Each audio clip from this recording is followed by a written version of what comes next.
Hey YouTube, let's talk a little bit about liver care for steroid and non-steroid users. I'm going to first cover steroid users and then cover non-steroid users because there is some spillover from one into the other. So, steroid users. Why do steroid users need to worry about liver care? Well, let's talk really quickly about the pathophysiology of the liver. Your liver filters your blood of all of its toxins and everything that needs to come out of your blood that's not necessary for bodily functions. Now, the liver is the only organ in the body that can self-replicate in the fashion that it does. As cells die, they're then replaced. There's that whole thing. I don't remember how long it is, but over like 5 years, your liver is completely replaced itself or something. Don't quote me on that. I should probably know that, though. So, given that our liver cells basically die over time in order to get rid of toxins in our body, anytime we increase the amount of toxins in the body or things that damage the liver, they then become less effective.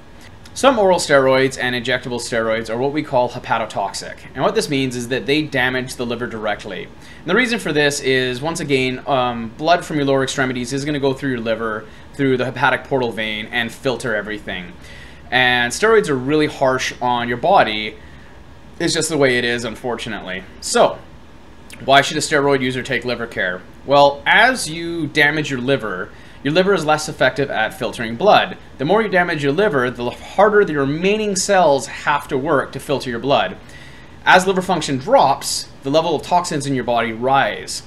Eventually, if your body can't deal with this, you either end up in hospital or you end up with liver failure, etc., etc. It's kind of a domino effect. Many people stack drugs that are hepatotoxic. So what ends up happening is liver function decreases due to these hepatotoxic drugs. Toxins in the body rise, and this eventually leads to problems not just in the liver, throughout the rest of your body. So, liver care might be something that a steroid user might want to consider just for longevity of life as well as overall function of your body. Now let's talk about non-steroid users. And if you're saying to yourself, well, I don't take steroids, so why do I need to worry about something that's specifically hepatotoxic and it's going to kill my liver? Well, unfortunately, most of us have some really bad habits that affect the liver directly as well. First and foremost being drinking. I don't really feel like I need to explain how drinking affects the liver, but as you ingest liquor, it goes through your liver. Alcohol doesn't really have any function, liver cells die, blah, blah, blah. Liver cirrhosis, look it up on Google, it's awesome. This is Google Images, this big disgusting cirrhotic liver. So alcohol contributes to liver breakdown by being a hepatotoxic substance. The next really bad habit that we have is cigarette smoking. And a lot of people don't really think about the liver when they think about cigarette smoking. They always think about lungs. But what ends up happening is, as you inhale cigarette smoke into your lungs, those toxins then go into your blood through your alveoli and eventually make their way around your entire body and to your liver and kidneys. Well, your liver starts to break down because all these substances in cigarettes aren't exactly healthy. We don't need them, and they're very toxic. So your liver starts to die off because of the amount of chemicals in the cigarettes that you're ingesting. If you're a heavy 2-pack-a-day smoker, that's a lot of chemicals that your liver has to go through.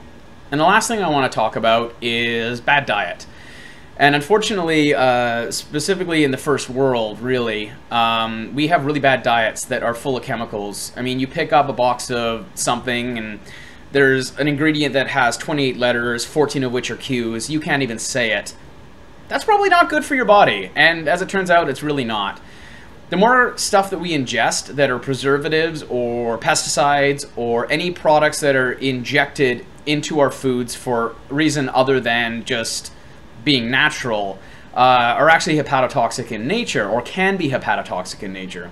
So what ends up happening is you eat so much crap that eventually your liver just can't filter it anymore. So alcohol, cigarettes, and a terrible diet. If you have any of those three, or all three in some cases, it may be worthwhile to go ahead and look at liver care. And if you happen to be a steroid user who has any of those three or all three, then you definitely should be looking at liver care. I'm going to cite Himalayan Liver Care right now. It's the product that I take, and the reason is they actually have some decent scientific backing behind them. You may also hear people taking milk thistle for their liver, and it's just going to assist in detoxing your body as well as increasing assisting the proliferation of new cells in the liver. So we're doing a whole bunch of damage to our body with bad diet, alcohol, or maybe if you are a steroid user, hepatotoxic steroids. It's a small investment to make into not getting liver disease or having your body function properly. You don't specifically need Himalayan, anything, do your research, go online, stuff with milk thistle, but you can walk into just about any supplement store and pick up Himalayan liver care. It's been well known for years as a common supplement that steroid users use in order to save their liver from damage. So let's take a note from geared lifters out there and geared bodybuilders. If they're taking it and it helps their liver, it can help your liver too. That's it for now, guys. I apologize for the long video. Post questions down below. And as always, eat like a bodybuilder, train like a powerlifter.